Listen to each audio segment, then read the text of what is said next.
আমি নবীজি একদিন রাত্রে ঘুমাচ্ছিলাম, এমত অবস্থায় দেখলাম মসজিদে নববী থেকে কান্নার আওয়াজ। শুধু কান্না নয়, কেন জানি গভীর কান্না। আমার নবীজি বিছানা ত্যাগ করে মসজিদ নববীর মধ্যে দৌড়ে চলিয়ে গেলেন। দৌড়াইয়া যাওয়ার পরেই মসজিদ নববীর দিকে তাকায় দেখেন দুনিয়ার জমিনে এত এত সাহাবী থাকতে জান্নাতের সার্টিফিকেট প্রাপ্ত সাহাবী হযরতে আবু বকর কেন যেন নামাজের নিয়ত বেঁধে ছোট মানুষের মতো কান্না করে। আমার নবীজি ডাক দিলেন, ডাক দিয়ে বললেন, নো আবু বকর, তুমি কেন কান্দো? আবু বকর নামাজটাকে শেষ করে দিলেন, কারণ আমার নবীজি যদি ডাক দিত সাহাবা আজমাইনরা সত্য বিবাহিত স্ত্রীকে রেখে চলে আসতো। আমার নবীজি যখন আবু বকরকে ডাক দিয়ে বললেন, ও আবু বকর, তুমি কেন কান্দো? হযরতে আবু বকর কেন যেন ছোট মানুষের মতো আর ফুফায় ফুফায় কাঁদতে লাগলো।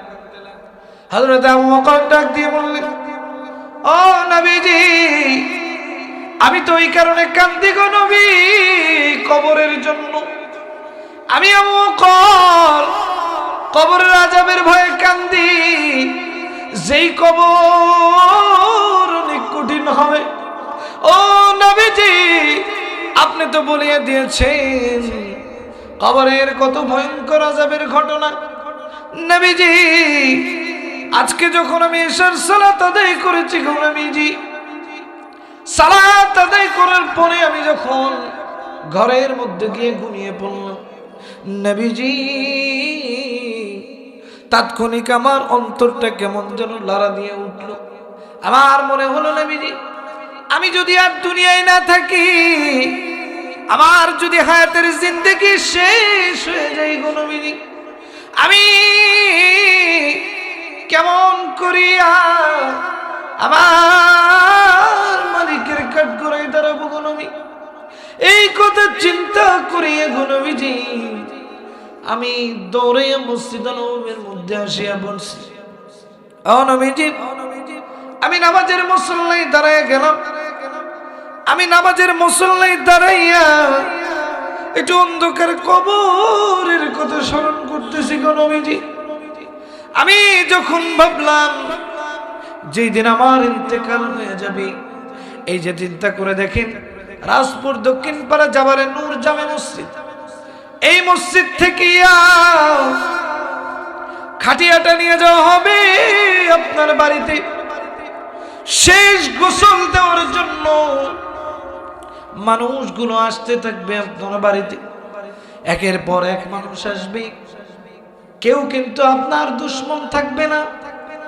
ওই দিন সমস্ত মানুষ আপনার বন্ধু হয়ে যাবে, কেউ আপনার দুশমন থাকবে না। শেষ বিদায়টা যেদিন হয়ে যাবে, আজরাইল যেদিন চলে আসবে, ওই দিন আপনার আর কোনো শত্রু থাকবে না, সবাই আপনার বন্ধু হয়ে যাবে।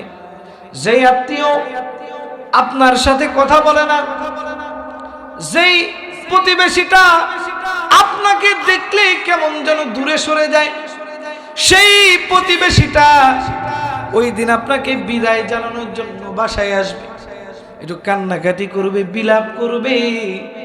নবীজি বলেছেন, আয়েশা রে, মানুষ যেদিন দুনিয়া থেকে বিদায় নিবে, যখন ওই ব্যক্তি বুঝতে পারবে যে আমি দুনিয়া থেকে বিদায় নিয়ে চলে গেলাম, আমার মৃত্যু হয়ে গিয়েছে, আমাকে গোসল করায় দেওয়া হচ্ছে, কারণ অন্ধকার কবরে আমাকে রাখা হবে।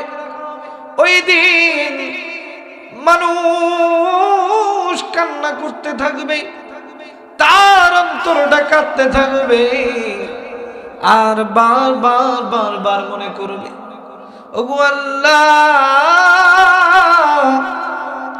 আমারে যদি দুনিয়ার কয়েকটা দিন সময় দেওয়া যেত রে আল্লাহ, সমস্ত ভালো কাজগুলো আমি করিয়া দুনিয়ার জমিন থেকে একটু প্রস্তুতি নিয়ে বিদায় নিতাম, কিন্তু আমার আল্লাহ বলেছেন, নবীজি বলেছেন, অসংখ্য সাহাবী আজমাইন বলেছে, আজরাইল যদি একবার আপনার ঘরের দরজায় চলে আসে তাহলে আপনি আর কোনো দিন সময় পাবেন না।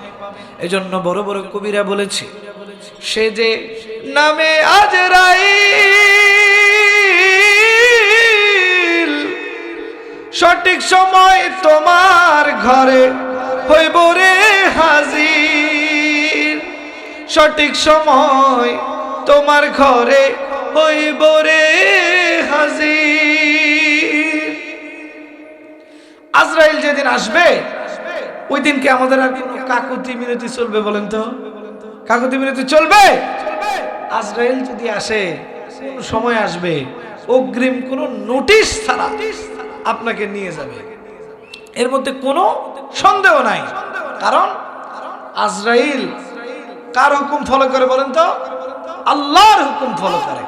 আজরাইল তো মানুষের হুকুম ফলো করে না, যে আপনি একটু মাল পানি দিলেন আর আজরাইল মানে চলে গেল, এরকম তো অপশন নাই, এরকম তো অপশন নাই। কারণ আজরাইল যত দ্রুত পারে আপনার জানটাকে, রূহটাকে নিয়ে আল্লাহর আরশে মুআল্লায় চলে যাবে। প্রিয় ভাইরা, যে কথাটি বলতেছিলাম, যেদিন মানুষের মৃত্যু হবে ওই দিনটা কেমন হবে? যেই দিন মৃত্যু হবে ওই বান্দাটা যখন গোসল হয়ে যাবে তখন বুঝতে পারবে, আহারে আমার তো দুনিয়ার জিন্দেগির হায়াতটা শেষ হয়ে গেছে, আমাকে এখন কবরে নেওয়া হবে। আহারে কত হুজুর, কত মোল্লা মুন্সি বারবার বলেছিল কবরের কথা, আমি তো শুনি নাই। আজকে তো আমার মৃত্যু হয়ে গেল, আমি কেমন করি কাঠগড়ায় দাঁড়াবো? যেই দিন মৃত্যু হয়ে যাবে, যখন আপনার মৃত্যু হয়ে যাবে তখন বুঝতে পারবেন যে কেমন করিয়া দুনিয়া থেকে আপনাকে আপনার সন্তানগুলো বিতাড়িত করে দিবে। আপনার আপন সন্তান, যেই সন্তানের জন্য আপনি ভ্যান চালাইলেন, রিক্সা চালাইলেন, যেই সন্তানের জন্য বছরের পর বছর আপনি প্রবাস জীবন কাটায় আসলেন, সেই সন্তান আপনার আদরের সন্তান এবং আপনার প্রিয় বিবি আপনাকে দ্রুত বের করার জন্য পায়ে তারা চালাবে। আপনার নামটার নাম থাকবে না, তখন আপনার নামটা হয়ে যাবে লাশ। আপনাকে আর এক মুহূর্ত রাখা যাবে না। যেই স্ত্রী আপনাকে ছাড়া একটা মুহূর্ত থাকতে পারে না, একটা রাত আপনাকে ছাড়া ঘুমাইতে পারে না, সেই স্ত্রী বারবার বারবার বহুবার বলতে থাকবে, যাও যাও, আমার এই স্বামীটা যেহেতু মারা গেছে, লাশ হয়ে গেছে, তাকে আর আমার এই রাজপ্রাসাদে ঘরে রাখা যাবে না।